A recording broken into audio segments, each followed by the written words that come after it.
And welcome to Database Design Chat number 13. Tonight, we're going to be talking about second and third normal form. Now, we're getting to the real fundamentals here. This is often discussed as, the most important normal form is second and third normal forms. And we'll talk about why that's true and maybe hint as to why it's not 100% true and why one day we'll talk about fourth and fifth normal form. So I'm back after a vacation that was cut short and I've moved completely now. All of our stuff is at this house. The person who's moved into my house is there now. I hung a picture, just one, just enough to not look completely barren. It's a little Star Wars action back there. I did not actually do the video I said I was going to do about something that I'm not going to share until I actually do it. But I will try to do that next time or even the next time. I want to do it at a theme park.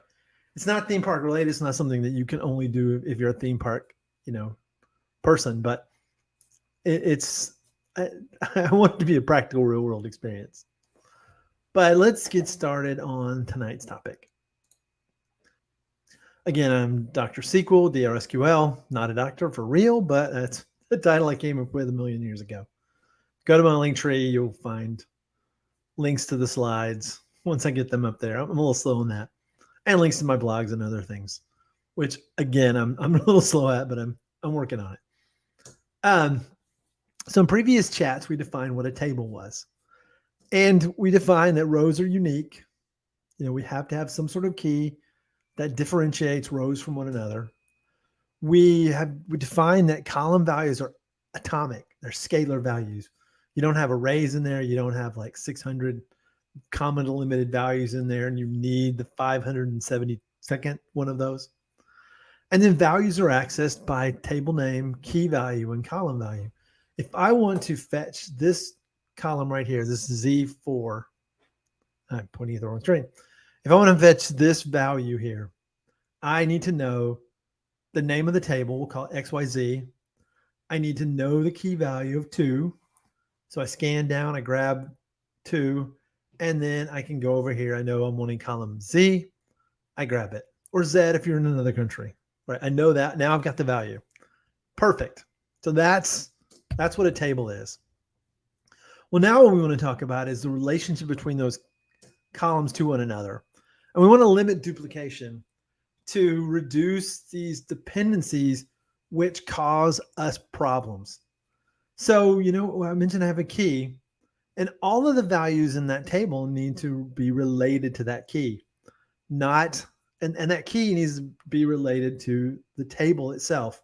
So if I have a person, I need to have some way to identify that person and not just some value that 2 people could have. Some of those things you may make up. Some of these things may be natural, but we'll talk more about that later in terms of how you actually pick out keys for, all the different complicated situations there are in the world. And we'll talk about uniqueness even more in another topic. But so we've defined a key. We've had some way to define a row. And now we want to make sure that it's dependent on only that key. So all the attributes in the table are either a key, and sometimes the key values don't actually make sense. It may be an employee number. A real person doesn't have an employee number. It's not something that's naturally associated with them. But we've given it to them. Maybe your driver's license. It may be like the state and state of issue and driver's license number. So those attributes, they're together. They form something, but each attribute may not, like the state of issue of your driver's license, doesn't specifically define something about a person. Define something about a person. And that whole key, nothing but the key, is we'll get into as we look at our examples. But if you related to just part of the key, like if you're related, the state of issue of the driver's license, you don't want to have, the population of the state in that table. That doesn't make any sense. It's all about what the whole key says about what you're trying to model. And these violations usually show up as repeating groups of data. You see the same value 1,000 times in the table for every single row, and sometimes that means something bad. Get to that in a second. I'll show you an example. So in other words, we've defined all of the keys for a table. We may have the person's driver's license number and state. We may have their employee number. We may have the social security number. We may have all these bits of data, and we've defined them, and each one of those is one-to-one with the thing you're modeling. And then all the other columns kind of need to describe the thing that you're modeling and the thing that the keys are defining, unique access paths. All right, for an example, say you've got this table XYZ, and we want to look at the dependencies. So Y and Z are functionally dependent on X, which means X, if you have the value of X equals 1, you can run this function of fetch the value. And I know that Y is 1 for X equals 1. I know that Z is 2 for the output of 2. That's cool. 3 gives us 2 and 4. 2 gives us 2 and 4. That's fine. Now let's look at what happens if you see these repeating patterns. I got 2, 4. I got 2, 4 over and over. I also have 1, 2. Now, we're doing a little basic math. We know that 2 times 1 is 2, and 2 times 2 is 4, and 2 times 2 is 4. Are those values functionally dependent on one another? Are they not? So that's the kind of thing we want to discuss. X is considered the determinant. A key is basically the determinant of your table, of your function. And you'll see that word determinant used a lot of times in math, more mathy discussions of tables and how things work. Now, the real question becomes, is this 2, 4 a table or a coincidence? And it's really important to differentiate between those two things. Sometimes you see the same value in every single column for multiple columns in a table, and it actually just means that that's true. Everybody has the same first name. Everybody has the same last name. It's possible. That doesn't make it a key just because it looks like a key. It doesn't make it another table. Like I don't need X, Y, and Y has a YZ table, right? And the YZ key references back to the table. And I don't necessarily have to do that, because I could make a table out of 1, 2, 2, 4. That may be a table on its own. It depends on what it means. I'll show you an example of that in just a second. So in second normal form, all attributes must be a fact about the entire primary key and not a subset of the primary key. Keys can have any number of independent columns in them. So like I said, state and driver's license number. Those are two pieces, and every one of your columns need to have something about both of them together. So state and driver's license number have meaning by themselves. You don't want to have connections to one or the other attributes. As an example, let's look at a car style preference table. And this example is, it's convoluted. I made up my own example. You'll find that a lot of times when you're making examples for these scenarios, you got to make them convoluted. The real problems you'll see are not this simple. Okay, they're not. I mean, some of them are. Sometimes it's, you come upon people who do not know what they're doing really badly, and then they make a mistake. But usually, the problems you're going to find are much more subtle than this. So I've got this table here of cars that a driver likes. So Lewis likes to drive station wagons. Lewis drives hatchbacks. It's true. I kind of like them. And this Ted likes coupes. Now, if you'll notice, we want to take each one of these attributes and check it against the entire key. So, for example, height and eye color. These are almost certainly attributes of the driver alone. Now, this may be the car's universe, and eye color and height may actually be part of the car, right? I don't know. But now, These things are typically, attributes of the driver. Lewis has a certain height, eye color. We may need this information because we're renting people car, and height may come in play. Eye color may be part of how we, identify and make sure it's the right person. I don't know. Convoluted, like I said. Max weight then is max weight the vehicle and the driver for that of the style of car or the driver. This is where requirements and naming really come into play. We want to make sure that we know what the requirements are and we understand, what was intended by the design. We need to capture the max weight of the car style. All right. So our solution is we break this down into tables which have the attributes for the different items, and we set them out. So we have a car style table. We have station wagons, we have hatchbacks, we have coupes. We have the max weight of these cars. We have a driver, and we have their height and their eye color. And then we have this relationship between them. So Lewis will drive a station wagon, and we do our query, and we join these two tables back to the other tables. And you will see that you get the same table as we started out with. But now, if I need to change my height, because I'm getting older, and I'm starting to shrink, I change it in one place, and when I run the query, I get the same value. There's no possibility that I'm going to have to go clean up the hundreds of places where I may have had my name and height. My name and height. Keeping that one. I'm just saying. And sometimes you just got to give in. Now, one of the things about this is my hint towards why this may or may not be perfect. When we were talking here as if the keys are acceptable. Well, now we've got 2 parts to our key. That's okay. But what if we had 3 parts? What if we had 4 parts? We need to, some of the later normal forms go into deciding if that key itself is saying more than it is. Right now we're talking about the attributes, but bear in mind, if you stop listening at third normal form and you have a 16-part key, and there are examples of this out there in the world, you may get to the point where you have this key that means like 7 different things, but all the attributes seem to match them, and you just move on. That's where some very esoteric issues come up in getting the correctness of the output you want. All right, so third normal form. The third normal form says, we've already looked at the independent bits, but now we want to look at the relationship between each attribute.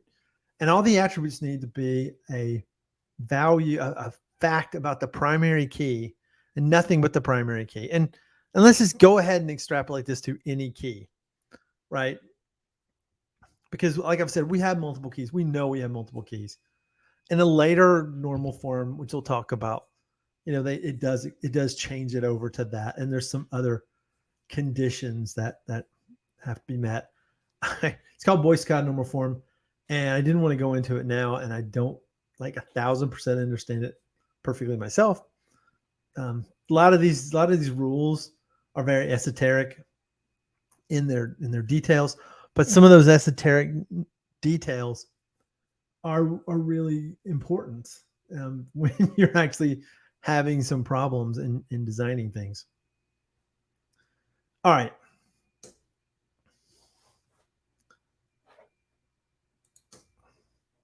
So now consider this example where we have a driver registration for a car rental company. Driver has a single part key. That's perfect. There's no way. And obviously, I have Lewis, Ted, and Rob, and this would actually be probably the driver. A bit more detail. You probably give it a number, and then the name would probably be attributes. But it's simpler in examples to just keep it to a value that is unique enough in example form. So Lewis, vehicle owned is a hatchback. I have a hatchback. Height 6'0", eye color, wheel count. That's fine. That looks right? But there's some things you need to question. So let's do that test again, and let's ask, you've got a driver. Do the height and the eye color match?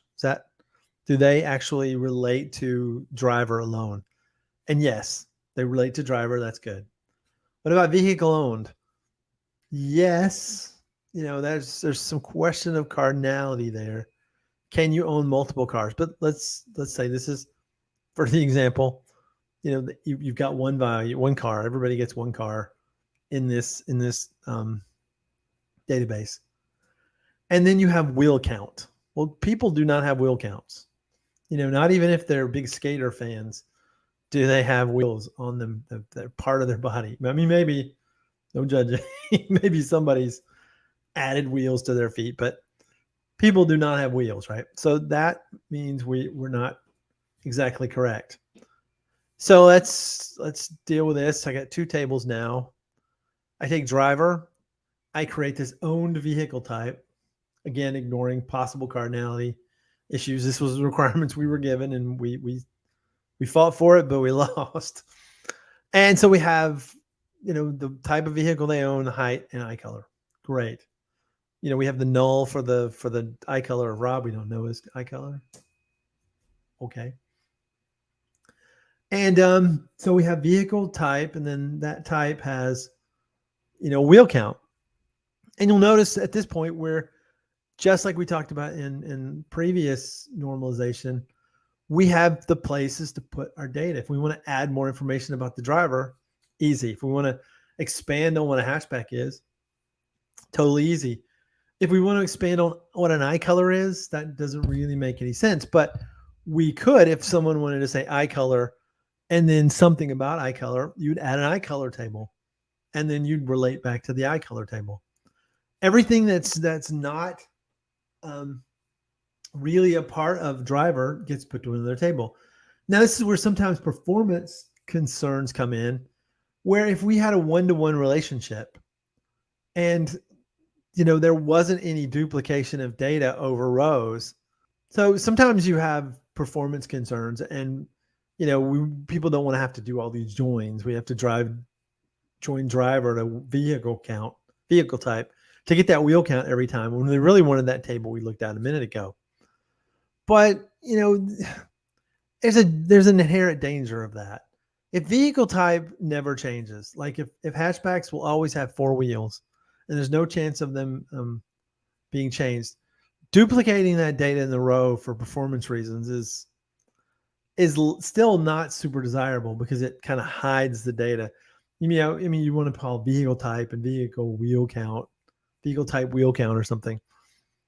But it's generally always better to do this. It saves space for one, and space isn't super expensive, but space is memory, and memory is more to process.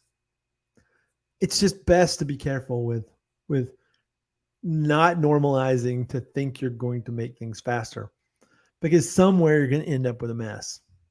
All right, some concerning things to look for. I'm looking for things that have, address.city name, address.city state name, address.city population, address.city motto. You start seeing that repeated prefix, you might get an idea that the word city is being repeated a lot. And something to note about addresses is that really the key of an address is the whole thing. I need the line 1, line 2, possibly line 3, city, state, and zip. And all of those things are independent values that have to come together, because zip to state is one to many, or many to many. A zip code can cross states, a zip code can cross cities, a city can be in multiple zip codes, lines, address, all of that goes together to make a key. So in this case, we want to make sure that we understand, if you're trying to model a city, you may need more details. The city isn't a state, the city is a population, city is a motto. That's a table in itself. If you start seeing the same value with the same complex columns, message sent date, message text, and it doesn't necessarily have to have the prefix. Some examples are so tidy, right? You'll see line 1, you won't say necessarily address line 1 in every table. So it just flashes, hey, this is bad, right? This is not life is not so simple when you're trying to decide what's going on. So you may see these like complex things that are done over and over, and a message itself maybe should be a thing. And then the repeating group of data, that's a biggie. I showed you that 2 4 2 4 2 4. Really look at that and make sure it's not supposed to be independent, or it is dependent. One of the things you'll notice if you're in real trouble is that people will have built things to like fix your data. Like if you do have the wheel count is 4 and you want to update it to 3, you may go in and build a trigger that says, okay, if I update this value to 3, I need to update all the values to 3 that relate to that. And that's why people suggest highly you normalize, because even if it's once in a while you have to do this, the join is going to be faster and definitely safer. What is the thing I say a lot in this chat series? Correctness. Correctness is 100% the most important thing. And this is what second and third normal form are about. Getting things right. If I update that wheel count in one place, it updates everywhere.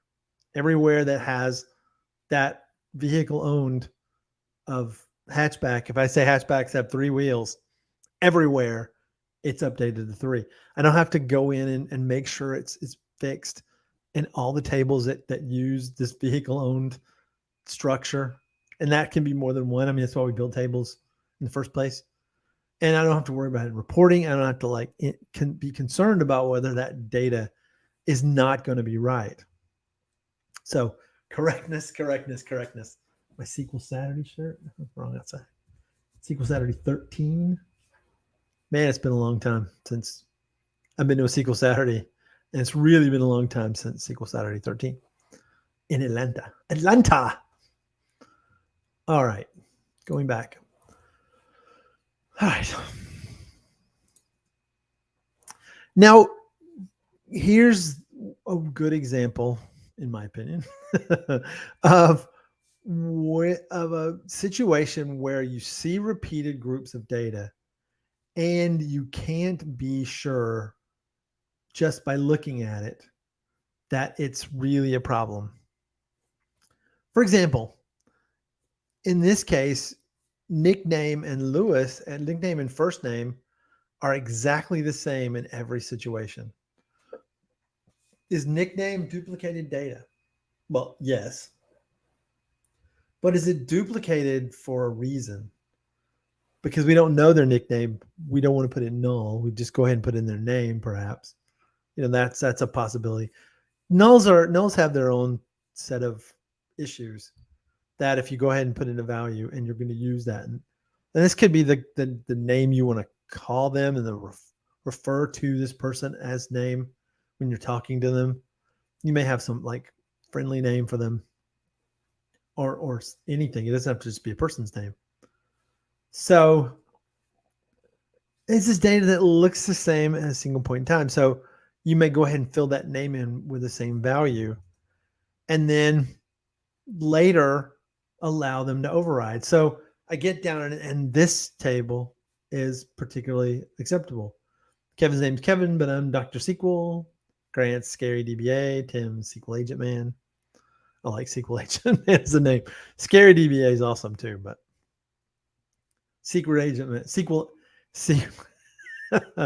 Secret Agent Man is one of my favorite TV shows. Great show. Anyhow, so that is second and third normal form. We're eliminating dependencies where duplication could cause issues.